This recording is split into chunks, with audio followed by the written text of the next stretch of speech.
നമസ്കാരം, ഞാൻ ഇഷ്മ ഷെറിൻ. ഞാൻ ദേവനന്ദന.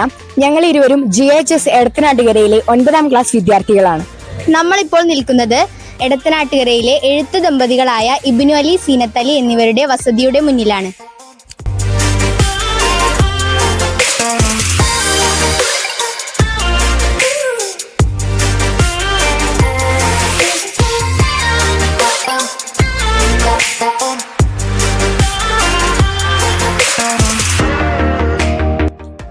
പാലക്കാട് ജില്ലയിലെ മണ്ണാർക്കാട് താലൂക്കിലെ അലനല്ലൂർ പഞ്ചായത്തിലെ നിരവധി വർഷത്തെ പാരമ്പര്യമുള്ള ഗവൺമെന്റ് ഓറിയന്റൽ ഹൈസ്കൂളിലെ ലിറ്റിൽ കൈറ്റ്സ് ക്ലബിന്റെ നേതൃത്വത്തിൽ നടത്തുന്ന എഴുത്തുകാരെ പരിചയപ്പെടൽ എന്ന പ്രോഗ്രാമിലേക്ക് ഏവർക്കും സ്വാഗതം. നമ്മുടെ വിദ്യാലയത്തിലെ പൂർവ്വ വിദ്യാർത്ഥിയും GST വകുപ്പിൽ നിന്ന് ഡെപ്യൂട്ടി കമ്മീഷണറായി റിട്ടയർ ചെയ്ത എഴുത്തുകാരനുമായ ഇബ്നു അലിയും നമ്മുടെ വിദ്യാലയത്തിലെ അധ്യാപികയും കവയിത്രിയുമായ സീനത്ത് അലിയുമാണ് നമ്മുടെ പരിപാടിയിലെ ഇന്നത്തെ വിശിഷ്ടാതിഥികൾ. നാട്ടിൽ നിറഞ്ഞു നിൽക്കുന്ന ഇരുവരെയും സ്നേഹത്തോടെ ബഹുമാനത്തോടെ ഈ പരിപാടിയിലേക്ക് സ്വാഗതം ചെയ്യുന്നു. സാറിൻ്റെ ആദ്യത്തെ ചോദ്യം സാറിനോടാണ്. താങ്കളെയും താങ്കളുടെ എഴുത്ത് ജീവിതത്തെ ഒന്ന് ചുരുക്കി വിവരിക്കാമോ? അടിസ്ഥാനപരമായി ഞാനൊരു സർക്കാർ ഉദ്യോഗസ്ഥനായിരുന്നു. GST ഡിപ്പാർട്ട്മെൻറ്റിൽ ഡെപ്യൂട്ടി കമ്മീഷണറായിട്ട് 30 വർഷത്തെ സേവനത്തിന് ശേഷം വിരമിച്ചു. ഒരു ജേർണലിസം കോഴ്സിന് പോയിട്ടുണ്ട്. ഞാൻ സർക്കാർ സർവീസിൽ കുറേ പണിയെടുത്തപ്പോൾ ഇങ്ങനെ മടുത്തപ്പോൾ ഒരു റിലാക്സേഷന് വേണ്ടി പോയതാണ്. അവിടെ ഒരുപാട് പ്രധാനപ്പെട്ട സാഹിത്യകാരന്മാരുടെയും അല്ലാത്തവരുടെയൊക്കെ ക്ലാസ്സുകൾ കിട്ടിയിരുന്നു. MT വാസുദേവൻ നായർ അടക്കമുള്ളവരുടെ ക്ലാസ്സുകൾ കിട്ടിയിട്ടുണ്ട്. അവിടെ അക്ബർ കക്കട്ടിൽ മാഷ്, നിങ്ങൾക്കറിയായിരിക്കും, സ്കൂൾ വിശേഷങ്ങളൊക്കെ വളരെ സരസമായിരുന്നൊരു മാഷാണ്. അക്ബർ കക്കട്ടിലിൻ്റെ ഒരു ക്ലാസ് കേട്ടപ്പോൾ എനിക്കും തോന്നി എന്തുകൊണ്ട് എഴുതിക്കൂടാന്നുള്ളത്. അങ്ങനെയാണ് സട്ടയർ, ആക്ഷേപഹാസ്യമാണ് ആദ്യമായിട്ട് തുടങ്ങുന്നത്. അന്നവിടെ പഠിക്കുന്ന സമയത്ത് കോഴിക്കോടായിരുന്നു, ദയാപുരം ക്യാമ്പസിലായിരുന്നു. ആ സമയത്ത് ഒരെണ്ണം എഴുതി ചന്ദ്രിക പത്രത്തിലേക്ക് അയച്ചു കൊടുത്തു. അതങ്ങനെ വന്നു. അങ്ങനെ കുറച്ച് അത് എഴുതി തുടങ്ങി. ഇടക്കാലത്തൊരു 2 വർഷം മനോരമയുടെ പ്രാദേശിക ലേഖകനായി. ഒരു തമാശയ്ക്ക് അത്ര ഗൗരവമല്ലാതെ എഴുതി തുടങ്ങിയ കാര്യങ്ങളൊക്കെ ഇങ്ങനെ നീണ്ടുപോകുന്നു. 3 പുസ്തകങ്ങളുണ്ട്. ആദ്യത്തേത് ഓർമ്മകളുടെ ഒലപ്പുരയിൽ എന്നതാണ്. അത് എടത്തനാട്ടുകരയും എൻ്റെയൊക്കെ സ്കൂളുമായിട്ടുള്ള GHSസും എന്നെ പഠിപ്പിച്ച് കുറേ അധ്യാപകരും കൂടെയുള്ളവരും ഒക്കെയുള്ള സാധാരണക്കാരായിട്ടുള്ള കുറേ മനുഷ്യന്മാരുടെ പ്രയാസങ്ങളും ജീവിതവും പട്ടിണിയൊക്കെ ചേർന്നിട്ടുള്ളതാണ്. പിന്നെ ഞാൻ പണ്ട് എഴുതിയതെല്ലാം കൂടി കുറച്ചെണ്ണം ചേർത്തിട്ടുള്ള ഒരു പുസ്തകമാക്കി. അതാണ് ആനറാഞ്ചികൾ. അത് ആക്ഷേപഹാസ്യമാണ്. എന്റെ ചോദ്യം ടീച്ചറിനോടാണ്. എങ്ങനെയാണ് എഴുത്തിന്റെ ലോകത്തിലേക്ക് എത്തപ്പെട്ടത്? എഴുത്തിൻ്റെ ലോകം എന്ന് പറഞ്ഞാൽ എനിക്ക് കുട്ടിക്കാലത്ത് വായിക്കാൻ നല്ല ഇഷ്ടമായിരുന്നു. ഒരുപാട് ഞാൻ വായിച്ചിരുന്നു, പക്ഷെ എഴുതിയിട്ടൊന്നുമില്ല. അങ്ങനെയുള്ള സമയത്താണ് 10ാം ക്ലാസ്സിൽ പഠിക്കുമ്പോൾ ഞാനൊരു കഥാരചനാ മത്സരത്തിൽ പങ്കെടുത്തു. അപ്പോൾ എനിക്കതിൽ സ്കൂൾ ഫസ്റ്റ് കിട്ടി. അങ്ങനെ ജില്ലയിലൊക്കെ ഫസ്റ്റ് കിട്ടി. സംസ്ഥാന തലത്തിൽ A ഗ്രേഡ് കിട്ടി. അങ്ങനെ എഴുത്തിനോടൊപ്പം ഒരു താല്പര്യം. അങ്ങനെ അതൊരു 2 പുസ്തകങ്ങൾ, 2 കവിതാ സമാഹാരങ്ങൾ എഴുതാൻ കഴിഞ്ഞു. ഒറ്റമുറിയുടെ താക്കോൽ എന്നാണ് ഒന്നാമത്തെ പുസ്തകത്തിൻ്റെ പേര്. 2ാമത്തെ പുസ്തകം മരം കുടഞ്ഞ ഇലകൾ. നിന്റെ അടുത്ത ചോദ്യം രണ്ടുപേരോടും കൂടിയാണ്. ഇരുവരും സർക്കാർ സർവീസിന്റെ തിരക്കിലാവുമല്ലോ എഴുത്ത് നടത്തുന്നത്.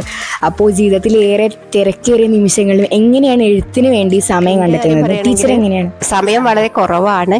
പക്ഷേ നമുക്ക് ഏറ്റവും ഇഷ്ടമുള്ള ഒരു കാര്യത്തിന് എഴുതണം എന്ന് നമുക്ക് വളരെയധികം ആഗ്രഹം തോന്നിയാൽ നമ്മൾ എങ്ങനെയെങ്കിലും അതിന് സമയം കണ്ടെത്തും. എഴുത്ത് എന്ന് പറയുമ്പോൾ നമ്മൾ എഴുത്തിലേക്ക് എത്തപ്പെടുകയാണ്.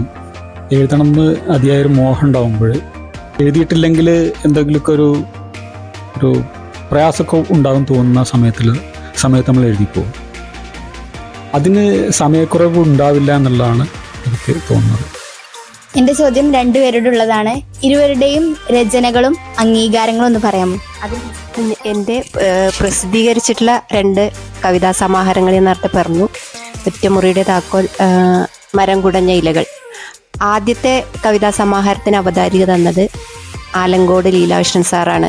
നമുക്കൊക്കെ വളരെ ഇഷ്ടപ്പെട്ട ഒരു കവിയാണ്. അതേപോലെ രണ്ടാമത്തെ പുസ്തകത്തിന് അവതാരിക തന്നത് പ്രശസ്ത എഴുത്തുകാരനായ NP മുഹമ്മദിൻ്റെയൊക്കെ മകനായ ഹാഫിസ് മുഹമ്മദ് സാറാണ്. അങ്ങനെ 2 പുസ്തകങ്ങളാണ് പ്രസിദ്ധീകരിച്ചത്. അംഗീകാരങ്ങൾ എന്ന് പറയുമ്പോൾ സമന്വയ കവിതാ പുരസ്കാരം, അതേപോലെ അക്ഷരദീപം ഒരു സാഹിത്യ സംഘടനയാണ്. അവർ സംസ്ഥാന തലത്തിൽ നടത്തിയ ലേഖനത്തിന് 3rd പ്രൈസ് കിട്ടി. പിന്നെ അതേപോലെ പുരോഗമന കലാസാഹിത്യവേദിയുണ്ട്, അവർ സബ് ജില്ലാ തലത്തിൽ നടത്തിയ മത്സരത്തിൽ കഥയ്ക്ക് 1ാം സ്ഥാനം കിട്ടി, കവിതയ്ക്ക് 2ാം സ്ഥാനവും കിട്ടി. പിന്നെ സാഹിത്യവേദികൾ നടത്തുന്ന ഒരു വേറെ കുറച്ച് മത്സരങ്ങളിലൊക്കെ 1ാം സ്ഥാനം 2ാം സ്ഥാനം അങ്ങനെയൊക്കെ ലഭിച്ചിട്ടുണ്ട്. ടീച്ചറെ കമ്പയർ ചെയ്യുമ്പോൾ എനിക്ക് പുരസ്കാരങ്ങളൊക്കെ വളരെ കുറവാണ്. എന്നാലും സന്തോഷം, ഈ വീട്ടിലേക്ക് തന്നെയാണുള്ളത് വരുന്നത് അല്ലേ. 3 പുസ്തകങ്ങളാണുള്ളത്. ഓർമ്മകളുടെ ഓലപ്പുരയിൽ, അതേപോലെ കനലും നിലാവും, പിന്നെ ആനറാഞ്ചികൾ. സന്തോഷമുള്ള ഒരു പുരസ്കാരം കിട്ടിയിട്ടുള്ളത് നിങ്ങളുടെ സ്കൂളിൽ നിന്നാണ്. സ്കൂൾ പ്രതിഭകളോടൊപ്പമോ ഇങ്ങനെ എന്തോ ഒരു പ്രോഗ്രാമിൽ ടീച്ചേഴ്സൊക്കെ ഇവിടെ വന്നിട്ട് എനിക്ക് സമ്മാനം തന്നിട്ടുണ്ട്. സ്കൂളിൽ നിന്ന് നിങ്ങൾ ഞങ്ങളെ തേടി ഇവിടെ വരുന്നത് തന്നെ ഒരു വലിയ അംഗീകാരമാണ്. സർ, സോഷ്യൽ മീഡിയ കാലത്ത് വായന കുറവാണെന്നും മറിച്ചു അഭിപ്രായമുണ്ട്. അപ്പോൾ ഏതിനോടാണ് സാറിൻ്റെ യോജിപ്പ്? സോഷ്യൽ മീഡിയ കാലത്ത് പുസ്തക വായന കുറവുണ്ട് എന്ന് പറഞ്ഞാൽ ഞാൻ സമ്മതിക്കും. വായന കുറവുണ്ട് എന്ന് പറഞ്ഞാൽ സമ്മതിക്കില്ല. കാരണം പണ്ടത്തെ ഒരു സാമ്പ്രദായിക രീതിയിൽ കടയിൽ പോയി പുസ്തകം വാങ്ങി, വായനശാലയിൽ പോയി പുസ്തകം വാങ്ങി ഇരുന്ന് വായിക്കുക എന്നുള്ള താല്പര്യമുള്ള ഒരു പണ്ടത്തെ തലമുറയായിരിക്കും കൂടുതലുണ്ടാവുക. പുതിയ തലമുറയിലുണ്ട്. പക്ഷേ എഴുത്തിൻ്റെ വായനയുടെ വാതായനങ്ങൾ ഒരുപാട് തുറന്നിട്ടുണ്ട്. ഇപ്പോൾ ഫേസ്ബുക്കിൽ എഴുതുന്നു, വാട്സപ്പിൽ എഴുതുന്നു, ഇൻസ്റ്റയിൽ എഴുതുന്നു, അങ്ങനെ ഒരുപാട് വായിക്കുന്നുണ്ട്. പണ്ടത്തെ പോലെ നീണ്ടു പരന്നു കിടക്കുന്ന വായനക്കൊന്നും സമയം ഉണ്ടാവില്ല. അപ്പോൾ ചെറിയ ലേഖനങ്ങളാകട്ടെ അല്ലാത്തതാവട്ടെ വായന കൂടുക തന്നെയാണ്. വായനക്കാരുടെ എണ്ണവും കൂടുക തന്നെയാണ്. പക്ഷേ പുസ്തക വായന കുറഞ്ഞു അല്ലെങ്കിൽ കുറയുന്നു എന്ന് വേണമെങ്കിൽ പറയാം. എൻ്റെ ചോദ്യം ടീച്ചറിനോടാണ്. എന്തിനാണ് എഴുതുന്നത്, അല്ലെങ്കിൽ എഴുത്തുകൊണ്ട് ലക്ഷ്യം വെക്കുന്നത് എന്താണ്? നമുക്ക് ചില സമയങ്ങളിൽ നിർബന്ധമായി എഴുതണം എന്നുള്ളൊരു അവസ്ഥ വരും. അതുപോലെ മാധവിക്കുട്ടി പറയുന്നുണ്ട്, എനിക്ക് ജീവിതത്തോട് പൊരുത്തപ്പെടാൻ കഴിയാതെ വരുമ്പോഴാണ് ഞാൻ എഴുതുന്നത് പറയുന്നുണ്ട്.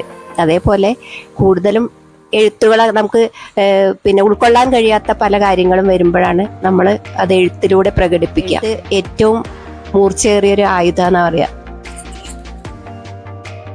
സർ, എഴുത്തും വായനയും പ്രോത്സാഹിപ്പിക്കാനും സ്കൂളിൽ ഒരുപാട് പരിപാടികൾ നടന്നു വരുന്നുണ്ട്.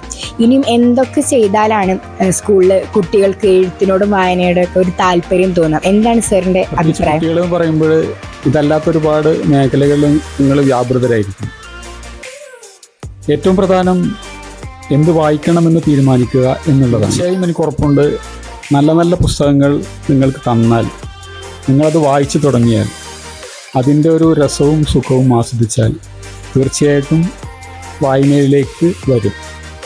അപ്പോൾ ആദ്യം വേണ്ടത് സ്കൂളുകളിൽ നല്ലൊരു ലൈബ്രറിയാണ്, പിന്നെ ഒരു നല്ല ലൈബ്രറിയനാണ്. പ്രത്യേകിച്ച് ഇങ്ങനെയുള്ള എഴുത്തിനും വായനയ്ക്കും താല്പര്യമുള്ള കുട്ടികളുടെ കൂട്ടായ്മ സംഘടിപ്പിച്ച് അതിൽ എഴുതാനും വായിക്കാനും ഒക്കെ പ്രോത്സാഹിപ്പിക്കുന്ന തരത്തിലുള്ള അറിയപ്പെടുന്ന അല്ലെങ്കിൽ ആ മേഖലയിൽ നിപുണരായിട്ടുള്ള ആളുകളെ കൊണ്ടുവന്ന് ക്ലാസ്സുകളും ക്യാമ്പുകളും ഒക്കെ വെക്കണം.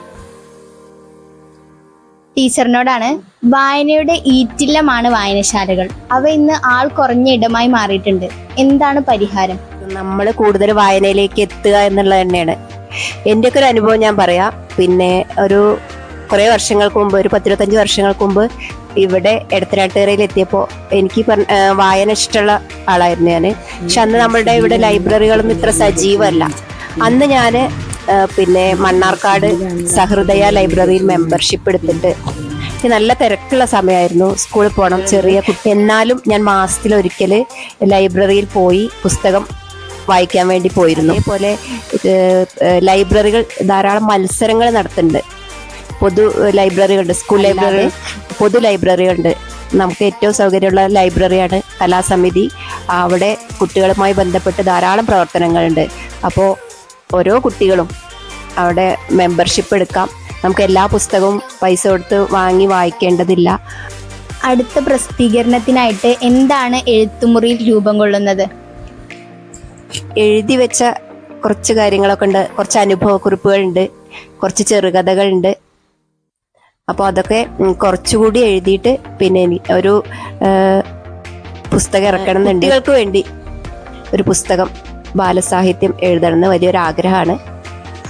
ഞാൻ ഇതുവരെ കൂടുതലും എഴുതിയിട്ടുള്ളത് പ്ലസൻ്റ് ആയിട്ടുള്ള കാര്യങ്ങളാണ്. എനിക്കിഷ്ടമുള്ളത് ഞാൻ എഴുതിയത് ഓർമ്മകളുടെ ഓലപ്പുഴയിൽ തന്നെയാണ്. അതിൻ്റെ ഒരു തുടർച്ച എന്നുള്ള നിലയിൽ കുറച്ചുകൂടി വിശാലമായൊരു ക്യാൻവാസിൽ ഒരു നോവൽ എഴുതണം എന്നാണ് ആഗ്രഹം. അതിൻ്റെ പണികളൊക്കെ പൂർത്തിയായിട്ടുണ്ട്. ഞങ്ങളെ കൂടെ ഇത്രയും നേരം സഹകരിച്ച സാറിനും ടീച്ചറിനും ഞങ്ങളുടെ 2 പേരുടെ പേരിലും ലിറ്റിൽ ഗൈഡ്സ് യൂണിറ്റിന്റെ പേരിലും GHS സ്കൂളിന്റെ പേരിലും നന്ദി അറിയിക്കുന്നു. Thank you sir.